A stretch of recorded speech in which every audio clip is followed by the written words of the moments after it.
buenas tardes tengan todos ustedes. Nos da muchísimo gusto saludarlos a través de la señal de Tech Sounds Radio 94.9 de la frecuencia modulada de su radio. Esta es una nueva emisión de Mundo Ciudadano para todos ustedes. La verdad es que nos da muchísimo gusto saludarlos, invitarlos a todos ustedes que nos están escuchando a través del 94.9 a que también nos puedan escuchar y ver en nuestra nueva página de internet, techsoundsradio.com.mx. Ahí van a poder ustedes encontrar muchísima información acerca de nuestra estación, conductores, programas, contenidos, en fin, todo lo que ustedes necesiten saber acerca de Tech Sounds Radio. Muchísimas gracias a todos ustedes que nos están sintonizando. Ojalá y nos puedan visitar ahí en nuestra página de internet. Muchas gracias, por supuesto, a todo el equipo que hace posible la emisión de este programa. El día de hoy tenemos un tema muy interesante. La verdad es que muy interesante para mí lo ha sido la investigación de este programa para podérselo presentar a todos ustedes, y es el tema de padres adoptantes. Y quiero presentar a todos ustedes al doctor Ismael David Piedra Noriega. Él es director del Centro de Evaluación de la Escuela de Medicina y Ciencias de la Salud de aquí del Tecnológico de Monterrey, y aparte es fundador de la Asociación Padres Adoptantes en México, con quien vamos a estar abordando este tema justamente al que hemos titulado Padres Adoptantes. Ismael David Piedra Noriega, aparte de todo lo que les acabo de decir, es un gran amigo a quien le agradezco infinitamente que esté el día de hoy con nosotros aquí en Mundo Ciudadano. Ismael, muchísimas gracias por haber aceptado nuestra invitación. Gracias a ti por el espacio y pues como tú dices, sí tenemos varios años de conocernos y de compartir los micrófonos. Así es, porque bueno, Ismael también es compañero de aquí de Tech Sounds Radio y bueno, pues tenemos mucho talento en Tech Sounds Radio, por eso también dijimos, es momento de poder abordar con Ismael este tema de los padres adoptantes, que es, como les decía, es un tema muy interesante y estoy seguro que a muchos de ustedes les va a gustar mucho, estoy total y absolutamente seguro. ¿Cómo abordar este tema de los padres adoptantes? Bueno, en primer lugar, yo quisiera hacer referencia a lo que es la Declaración Universal de los Derechos Humanos, una declaración que se firmó un 10 de diciembre de 1948 allá en París, en donde se integran los 30 grandes derechos, vamos a decirlo así, de todos y cada uno de los seres humanos. Y uno de esos grandes derechos es precisamente el derecho de formar una familia. Importantísimo, por supuesto, de formar una familia. En el artículo, y tengo que aclararlo aquí, en el artículo 16, dice en un punto 3 o en 3 puntos, pero en el punto 3 dice, la familia es el elemento natural y fundamental de la sociedad y tiene derecho a la protección de la sociedad y del Estado. Entonces, formar una familia, por supuesto, estamos hablando desde la perspectiva de los padres, ¿no? Vamos a formar una familia.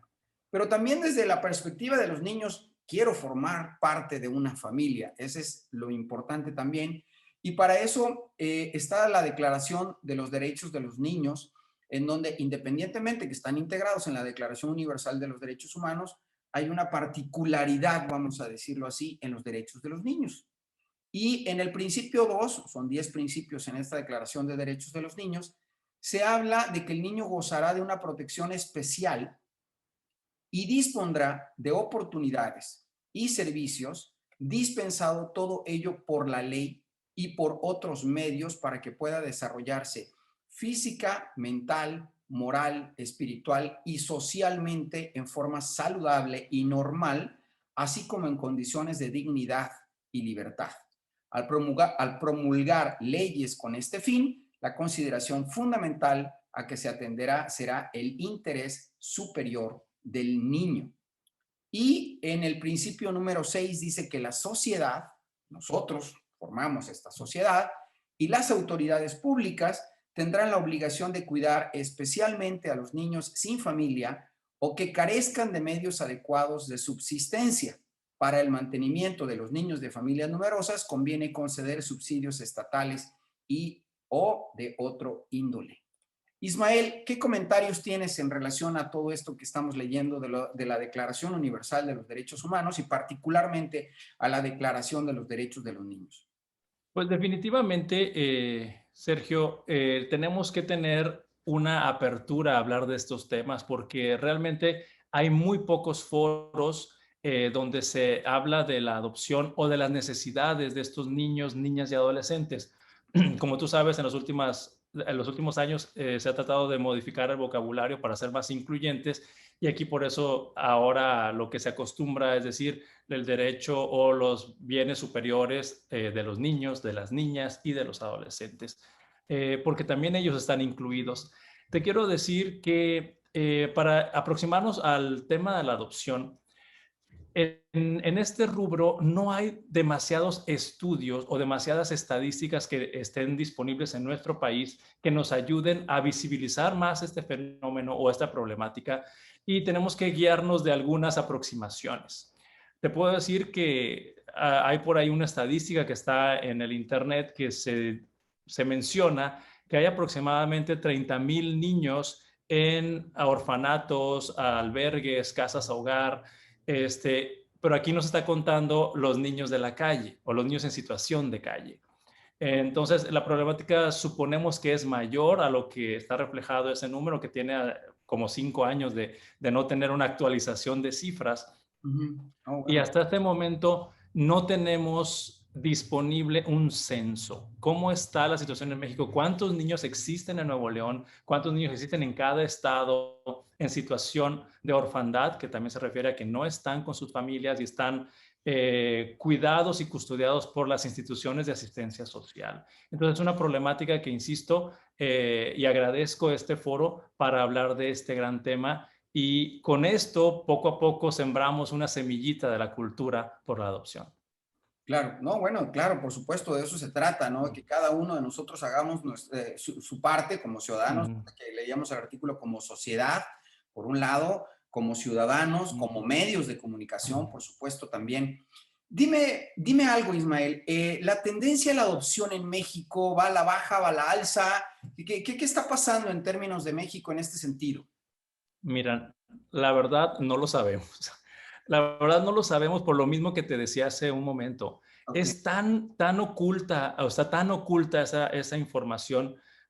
Tú sabes que existe en nuestro país un sistema de transparencia, pero no abarca todas las áreas. Ujú. Entonces, a mí, como Asociación de Padres Adoptantes, me gustaría saber cuántos niños y de qué edades hay en Nuevo León para poder hacer campañas, hacer eventos o hacer procesos de concientización o sensibilización a la sociedad para que se abran oportunidades para estos niños y niñas. Entonces, no tenemos un censo, por lo menos disponible, ni tampoco se hacen reportes, aunque de repente se ve ahí en algunas publicaciones que hacen los DIFs de los estados, que en tal mes se colocaron a tantos niños en una familia, y bueno, son así como pinceladas de buenas noticias. Sin embargo, no es un proceso regular. O sea, falta documentar todo este Ujú, proceso. Es fundamental eso, ¿no? ujú, Digo, para poder empezar totalmente. a resolver el problema, la documentación es importantísimo en este sentido, ¿no? Y te quiero decir que ahorita, como tú lo estabas anticipando en la introducción al tema de los niños y sus derechos, es importante que sepamos que el proceso de adopción en las últimas décadas ha estado, o bueno, en todos los tiempos, ha estado unido a los mitos, al secreto, a la vergüenza, a la compasión y recientemente a la burla, al chiste, al meme. O sea, se ha ido para todos lados, y esto, Sergio, no nos ayuda como sociedad para fijarnos bien cuál es el fenómeno, cuáles son las necesidades. Otra cosa que te quiero decir, que está bien establecido y estudiado por la medicina, que cada año que pasa un niño en una institución de asistencia social llamado orfanato, casa, hogar, albergue, etcétera, cada año que pasa un niño en esas instituciones, su desarrollo psicomotor se detiene o se atora 3 meses, imagínate. Porque el mejor lugar, como tú lo anticipabas, para crecer y desarrollarse es una familia. Y quiero aclarar que no estamos en contra de las instituciones de asistencia social. Simplemente es un buen esfuerzo que hace nuestro gobierno. Sin embargo, no es el lugar ideal para que los niños crezcan y se desarrollen, porque imagínate, hay niños que desde su nacimiento hasta los 18 años están ahí. Entonces, como te digo, ya empezamos a entender el impacto de cómo se construye un ser humano que, pues por algún motivo desafortunado es separado de su familia biológica y después permanece años en una institución y luego la sociedad mexicana no lo pela, digamos, no ve por él y por sus necesidades y bueno, llegas a los 18 años y te dicen mucho gusto, que Diosito te bendiga y te abren la puerta, ¿no? Entonces, es una situación como ser humano bastante desafortunada la que viven esas personitas y es algo que, como tú dijiste, hay que conocer, hay que entender y a ver la forma de resolverlo. Ismael, ¿cuáles son entonces los principales obstáculos para poder adoptar a todos esos niños que inclusive llegan a su mayoría de edad y nadie los adopta y se la pasan en un centro de estos? Digo, como tú dices, viene, ellos están haciendo un Mm, extraordinario esfuerzo por mantener a los niños ahí, pero no es el ideal, vamos a decirlo así, ujú, de decir, oye, pues formas parte de una familia, tienes una figura paterna, mm, materna, hermanos en un momento ujú. dado, te integras a una familia más amplia, etcétera. ¿Cuáles serían entonces esos obstáculos para adoptar a todos esos niños? Mira, los principales obstáculos para la adopción que yo veo es que definitivamente los trámites no son muy ágiles, pero también no quiero decir que eso vamos a hacer un trámite súper ágil como ir a una comida rápida de que denme un niño y te lo dan. No, no es así porque también, como tú dijiste, los derechos de esos seres humanos pequeños son muy valiosos y tenemos que cuidarlos, o sea, tampoco se van a entregar niños a cualquier familia y las familias que se enlistan en esos procesos tienen que ser evaluadas, tienen que ser capacitadas para ver si cuentan con esas cualidades o habilidades o recursos adecuados para cambiarle la vida a estos niños y estas niñas y adolescentes. Entonces, aquí tenemos un detalle que es un proceso, unos trámites que no son muy ágiles y tendríamos que fomentar que fueran más ágiles, que hubiera más transparencia, como dijimos hace un momentito. Pero el otro lado está de parte de la sociedad. Aquí, hablando de parte de la sociedad y de nuestra cultura y la información que tenemos sobre la adopción, es que ocurre un fenómeno bien particular. Fíjate que en algunos países se ha demostrado que 90% de las personas o familias que piensan en la adopción lo hacen pensando en un bebé menor de un año. Entonces, esto tampoco fomenta mucho la adopción, porque si todo mundo se aproxima a la adopción bajo la perspectiva de que quiero un bebé, pues ¿dónde están los derechos de esos niños de 3, de 5, de 14 años que también necesitan una familia? Entonces, aquí hay que abrir perspectiva. Las necesidades son de esos niños y también te quiero decir que la fila, por mencionarlo de esta manera, la fila de familias que quiere un bebé menor de un año está larguísima. Y en las instituciones de asistencia social no hay tantos bebés. Lo que más existe en esos orfanatos, casas hogar y albergues, hay niños mayores de 5 años que están esperando una familia y que necesitan recuperar su derecho a vivir en familia. Entonces, si nosotros abrimos esta información, pues también hay que preparar a las personas porque muchas veces el querer adoptar a un bebé menor de un año está rodeado de mitos y de perspectivas que no son las óptimas, aunque se respetan las perspectivas, no son las óptimas, porque el trámite de adopción, Sergio, yo te quiero decir que es siempre pensando en que yo como adulto voy a ponerme a disposición de ese niño, niña, adolescente, porque ese niño, niña, adolescente lo necesita. No es que con la adopción yo vaya a completar mi familia, no es que yo vaya a satisfacer mi necesidad de ser padre o de ser madre, aunque ese sería un beneficio adicional, no sería el principal, porque los niños no son para ocupar puestos o lugares de las familias. Al contrario, las familias con todos sus recursos y todos sus talentos y capacidades son los sitios ideales para insertar la vida de esos niños, niñas y adolescentes para que se continúen desarrollando adecuadamente. No sé qué te parece esta información. Súper interesante. Y la verdad es que me llama mucho la atención lo que comentas ahorita de que la cultura, vamos a decirlo así, de la adopción implica el pensar en un bebé. Uh -huh. Cuando hay criaturas de 3, 4, 5 años que obviamente están esperando en un momento dado integrarse a una familia y que a lo mejor ya por la edad que tengan, que digo, siguen siendo muy pequeños, por la edad Ujú. que tengan en un momento dado y a mayor edad, menos posibilidades de adoptarlo, entiendo eso. Así es.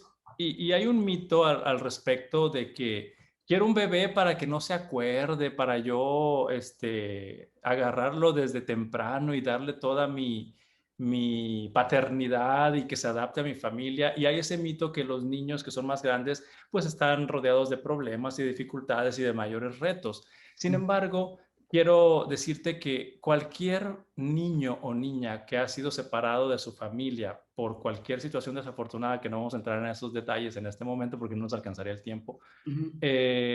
pues tiene una consecuencia en su ser, ¿sí? El haber sido separado de tu familia biológica, de tu mamá, a edades tempranas deja una, se conoce como herida, como lesión ahí que hay que reparar, aunque seas bebé. O sea, los bebés tampoco están exentos de manifestar algunas situaciones en su identidad, en su desarrollo, por esa experiencia que pudo haber sido muy desafortunada. Pero quiero decirte, Sergio, que además es triste saber que en nuestro país, cada año que pasa un niño en una institución de asistencia social, pues disminuye sus posibilidades de ser adoptado. O sea, el tiempo les juega en contra. Y con esto te digo que, pues nuevamente, si la mayor parte de familias o personas buscan bebé, pues cada año que el bebé crece, pues menos posibilidades existen de ser adoptado. Entonces, existen en el argot o en el vocabulario del DIF y de las instituciones de asistencia social, es que un niño ya después de los 3 años, ya es difícil colocarlo en una familia. 3 años. 3 años, porque la sociedad no los busca, o sea, o no se considera apta para introducir a un niño mayor de 3 años en la familia. Y un niño de 14, digamos que No, bueno, no hay manera. Digo, no. casi no hay manera, porque sí hay historias, conozco historias de familias con una apertura bastante amplia que pusieron sus hogares disponibles para esos adolescentes. Entonces, es una situación bastante desafortunada la que se vive en nuestro país por ese motivo. Ahorita, bueno, para nuestros amigos que nos están empezando a sintonizar, debo decirles que estamos tratando el tema de padres adoptantes. Estamos platicando con el doctor Ismael David Piedra Noriega, el director del Centro de Evaluación de la Escuela de Medicina y Ciencias de Salud del Tecnológico Monterrey y fundador de la Asociación Padres Adoptantes en México. Ahorita estamos hablando, Ismael, o estábamos hablando, Ismael, de lo que son los obstáculos en un momento Ujú. dado para adoptar a los niños, pero mi pregunta sería también, ¿qué es lo que mueve en un momento dado, ahora siguiéndonos a la otra parte, al otro polo, qué es lo que mueve a una pareja en un momento dado para adoptar a un niño o a una niña, vaya, en general me refiero? Bien, hay diversas razones, pero una de las más comunes es la infertilidad. Ya.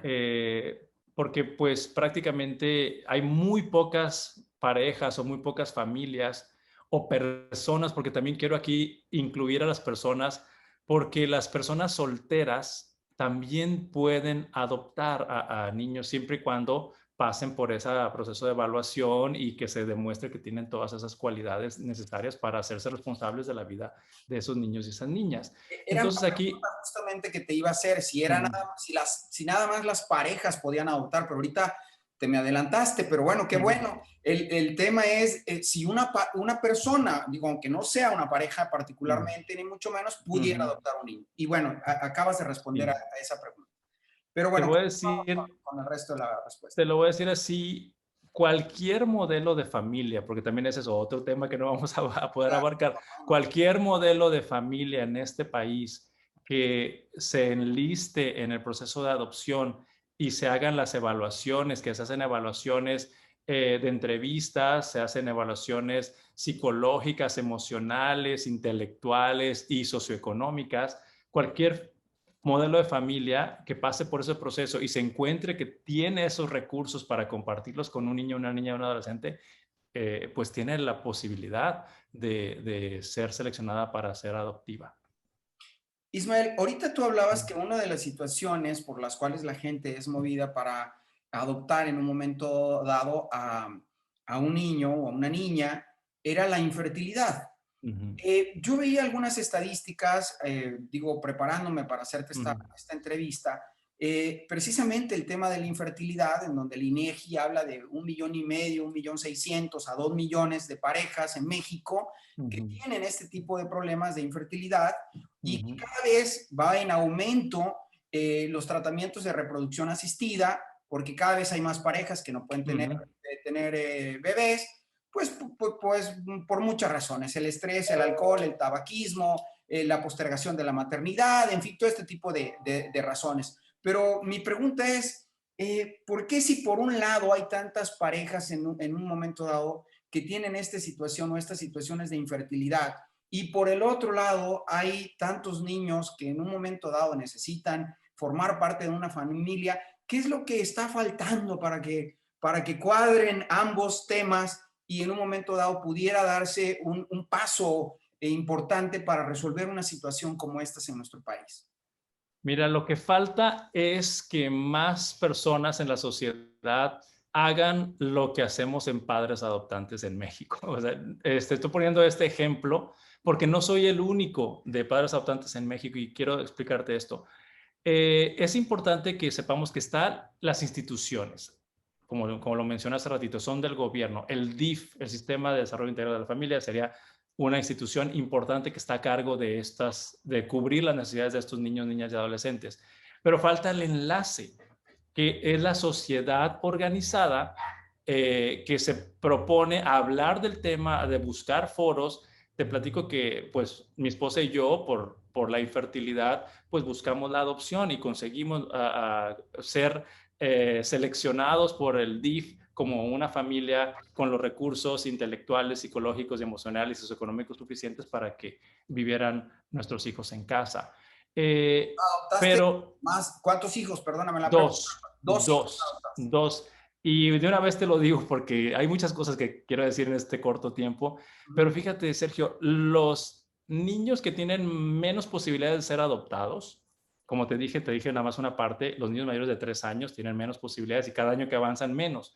Pero los que tienen hermanitos, menos, porque cada persona que piensa en la adopción piensa en un bebé y piensa en uno, no piensa en dos, ni en tres, ni de 4, 8 y 12 años. Entonces los hermanitos tienen muy pocas posibilidades de ser adoptados.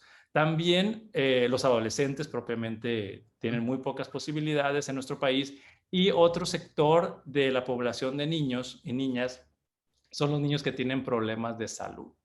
También es importante que los visibilicemos Ujú. porque hay familias que pueden tener esos recursos, tanto emocionales como intelectuales y económicos, para cambiarles la vida a través de oportunidades en una familia cuando un niño tiene un problema de salud. Entonces, aquí es importante que hablemos de esto. Entonces, la sociedad organizada, volviendo al punto, Claro.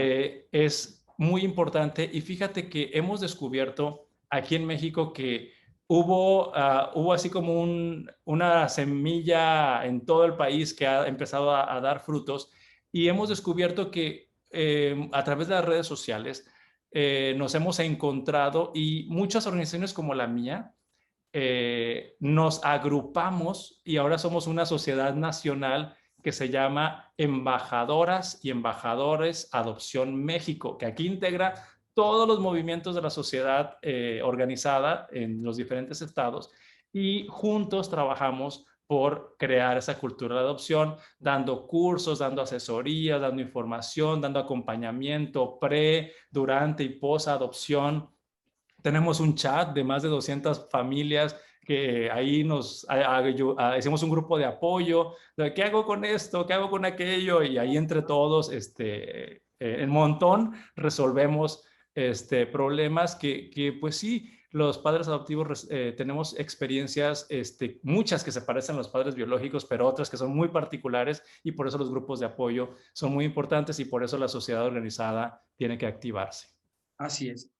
Estamos en un mundo ciudadano, Ismael. Uh -huh. Estamos en un mundo ciudadano en donde tenemos que entender que muchas responsabilidades para resolver problemas de Uh nuestra -huh. sociedad recaen sobre nosotros y nosotros tenemos que, ahora sí valga la expresión, tomar al toro por los cuernos, empoderarnos, tomar ese liderazgo y como tú lo acabas de decir, asociaciones en donde en un momento dado se apoyan unos con otros y ese acompañamiento que hay, por supuesto, para los padres adoptantes o adoptivos primerizos, vamos a decirlo Ujú, así, y aún no los primerizos, a los que ujú, necesiten ese soporte. Nos ujú. queda un minuto para terminar el programa, Ismael, y me gustaría que nos dijeras las redes sociales a través de las cuales las personas que nos están escuchando en Mundo Ciudadano pudieran acercarse con ustedes, solicitarles información, apoyo, referencias, etcétera. ¿En dónde los podemos encontrar? Claro que sí. Desde hace 6 años yo estoy creando material y contenido para redes sociales y estamos en Facebook como Padres Adoptantes en México, estamos en Instagram también como Padres Adoptantes en México y en YouTube tenemos un canal que gracias a que la gente les ha gustado nuestro contenido, pues ahí nos retroalimentan y vamos creando cada semana contenido para estos fines. Y nada más para terminar mi intervención, Sergio, rápidamente, te quiero decir que descubrí otra cosa que es parte de la misión de Padres Adoptantes, que la mayor parte de redes sociales y asociaciones en México están lideradas por mujeres. Yo soy de los únicos hombres que está hablando de la adopción y creo yo y estoy convencido que los hombres tenemos un rol muy fundamental en esta sociedad y tenemos que abrir la voz o levantar la voz en pro de la adopción. Claro, por supuesto, totalmente, totalmente de acuerdo. No es una guerra de géneros, nada más es asumir una responsabilidad. Así es. No, y aparte también tocando un punto rápidamente, cuando hablábamos hace ratito del tema de la infertilidad, el tema no es privativo de las mujeres, es un tema Ujú, de hombres y de mujeres. Entonces, bueno, así pues es. para sumarnos también todos. Ismael, doctor Ismael David Piedra Noriega, director del Centro de Evaluación de la Escuela de Medicina y Ciencias de la Salud del Tecnológico de Monterrey y fundador de Padres Adoptantes en México. Muchísimas gracias, Ismael, por haber estado con nosotros aquí en Mundo Ciudadano. Gracias a ti, Sergio, y cuando gustes nos aventamos otra platicada. Por supuesto, faltaba más. Muchísimas gracias a todos ustedes que nos hicieron el favor de acompañarnos aquí en esta emisión de Mundo Ciudadano a través de Tech Sounds Radio. Les recordamos nuestra página de internet www.techsoundsradio.com.mx. Muchísimas gracias a todos ustedes que nos sintonizaron, a todo el equipo de Tech Sounds Radio por hacer posible esta emisión y nuevamente a Ismael David. Muchísimas gracias, Ismael, por haber estado con nosotros. Hasta luego. Buenas tardes a todos ustedes. Yo soy Sergio León Craveo. Por mi parte es todo. Gracias. Adiós.